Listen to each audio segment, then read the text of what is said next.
Hello, I'm Kate with New Beginnings Healing Ministry, and you're watching episode 9 of Fiat, the resounding yes that will transform your life. In this episode, I will be talking about New Age.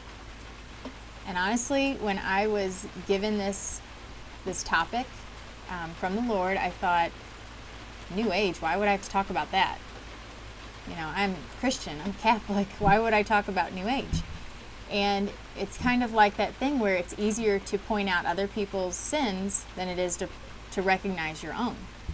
And I wrote it down, and I started, kind of thinking about it and being open to what I was supposed to share about it. And I ended up coming across a couple things in a box in my basement. And one was a vision board, and the other one was this little bag that had a few positive affirmations on them. And I even had them printed out and laminated. And they're the ones that I would put all over my house when I was younger, my parents' house. And that was the time from when it was before Dan, my brother who died. I had this girl that I knew. She introduced me to the book The Secret. And we even watched the movie as a family, and it was a new concept. They were talking about the laws of attraction, and whatever you think about, you manifest. And, they kind of say, whoever's your God, use your God. And that's how I justified it. And I thought it made sense to, think positively, because I think that's important. And when you do that, you recognize more opportunity. So that's common sense. Everybody knows that. But this whole idea of manifesting what you want into your life, whether it's money, relationships, job opportunities, you name it, you can manifest anything you want. And it sounded kind of awesome. So I was offered to go to this big Harmonic Health is what it was called, weekend. It was in California. And I got to go for free because the girl I went with, she was a part of it, and she paid for me. Or she was able to take someone for free. And she paid a lot of money to be in this society. And it was awesome.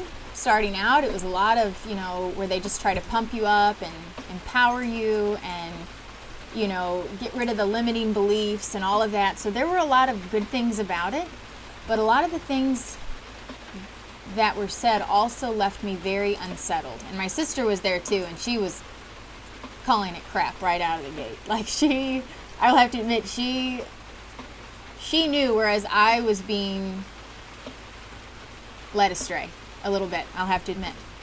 And so we're there, and the whole weekend was great. And at the very end, they started the high pressure sales. And this lady ended up spending $13,000 for the basic package. And that's just to go to these these seminars. And you even had to work them when you went. And they made her, they said, what do you guys have? Or how much would you give to change your life? How much would you give for true happiness? And I mean, at this point, everybody's pulling out their wallets, putting everything up in the air just to be funny, like, oh, I would give everything. And I started feeling very uneasy again, just thinking, this is weird, And this lady said, I don't have any money, I don't. And they said, well, sure you do, you have a card right there. And basically, they got this lady to go over to the counter and buy the $13,000 package. And I had a lot of people that I knew that joined this society, or whatever you want to call it, and they started going to the seminars throughout the year. Well, it just so happened a few months later, after this seminar, that is when my mom and I were supposed to sign a lease for our business. And at this point, I had my vision board made, I had all the things that I wanted to attract into my life, and I had the affirmations to go with it, and I was going to be a very successful businesswoman, and you name it. It was on my board. I was going to lose a lot of weight. If you watched my story about my food addiction, I really struggled with emotional eating, and I was going to become fit and thin and all of that. And the day that the lease was supposed to be signed, my brother was hit by a car and killed very tragically, obviously. And my whole world was turned upside down. And I started thinking, now wait a second. I was thinking positively, I was doing everything right, I was, this and that. And here we are. And it was also weird because Creve Coeur was the name of the city that we wanted this business in. And it means the city of broken hearts. And then years later when we started another business, it happened to be when the iPhone located or whatever, it said All Saints, even though it wasn't in All Saints or anything like that, but just kind of neat. And going back to this way of thinking, I was so, I knew that it was crap, and I couldn't believe that I believed it even for a second. But to see how so many people, when they're presented with this stuff that makes a lot of sense, if they're not strong in their faith, they're not going to be able to find their way out of it. And I know many people who have gone down that route and have gotten very lost, and they did not come out on the other side. And months later after the accident, this man, this self-help guru, he had it was a sweatshop. It was in Sedona. You might have remembered this. This was all over the news. Three or five different people, they died during this workshop. And he was just saying, mind over matter. You're not hot. You're not thirsty. You don't need water. You're strong. You're this, you're that. And they died. And, he went to jail, but even then he kept bailing himself out, and his followers kept giving him money to bail him out. And he never really served much time at all. And he's back at it. And I won't say his name because I don't want to, I don't want to do that. But it was a pretty big deal. And when I look back, he was saying things like, don't spend your time around people who have suffering, because then you'll attract it into your life. Don't spend time with people who have less than you. You want more. So spend time with the rich. Spend time with the wealthy, the entrepreneurs, the this, the that. And when I'd hear it, it was like, okay, and I kept tailoring it to my faith and to all of that. But somewhere along the lines, I started finding quotes that I believed to be good, but looking back, it's like, oh my gosh, I almost was so lost. And when my brother died, it put an end to all of it, just like that. I mean, it was over. I didn't want anything to do with it anymore. And I thought, when I met my husband, I was the most depressed I had ever been. How would I have attracted him into my life? And he's like overly optimistic. I mean, he gets down every once in a while. But I attracted that? No, God brought that into my life. And, these people I know that follow this way of thinking, the second suffering comes in, then they did something wrong. They brought it on and they're going to fix it. And it's just like, no, this new age way of thinking, it doesn't embrace the cross. And as Christians and as Catholics, we are told to embrace the cross because the cross transforms us.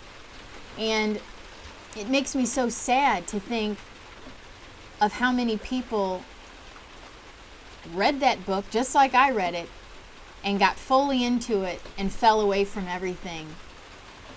Because you can't put God into something like that. You can't put him into the new age way of thinking. And this whole series is Fiat, thy will be done. You can't say thy will be done when you think like that. You're so, it's almost stressful because you're constantly having to think, how do I need to say this so my brain will read it right? So instead of saying, I want to lose weight, You can't say lose. You need to say, I want to be a healthy weight. So I think of that too. I went to Medjugorje and I was cured instantly of my food addiction. I didn't bring that into my life. I didn't have positive affirmations that, I tried for a long time. I tried using positive affirmations to change that, but they didn't help me. God did. So I really encourage you, if you come across anything that is slightly new age, any kind of healing. We hear a lot about yoga. We hear a lot about essential oils even, and things like that. And, yoga is exercise. But when you're saying the things that they say usually in yoga, you are opening yourself up to other things. So nothing's wrong with stretching in itself, but it's the terminology you use. It's the different, maybe some of the different poses. And if you're not solid in your faith, you will fall and you will be swept away. So we need to just be very careful, especially in the times that we're in, with what we get into, because it seems like almost everything has just a little bit of evil to it. And you can't give the devil even an inch, because he'll take a mile. And I haven't got into those stories yet, but I've had some run-ins with the enemy, and he's very real. And, it makes me so sad, again, to think of these people, especially teenagers and young adults, that are falling into this trap, because it is that. It is a trap. Do you notice how all the new movies coming out over the last couple years, Apparition Hill, Garbandal, Our Lady of Fatima, Divine Mercy, guess what else came out? The Secret. It's a new movie. I highly recommend you don't watch it. And, we got this constant battle between good and evil. So maybe in the past we would have been able to, dabble in these little things, but we don't have time for that anymore. And we need to really get back to our faith, and we need to worship God and God alone. So for your homework today, there's a song, it's called So Will I, and I'll have it in the description. Just listen to it and spend a few minutes worshiping God, because He is everything. And ask Him to bring healing to your family, healing to other families, and healing to all of those who have fallen off the path one way or the other, whether it was through New Age or some other type of ritual that didn't have God at the top. Have a good day, guys. Thank you so much.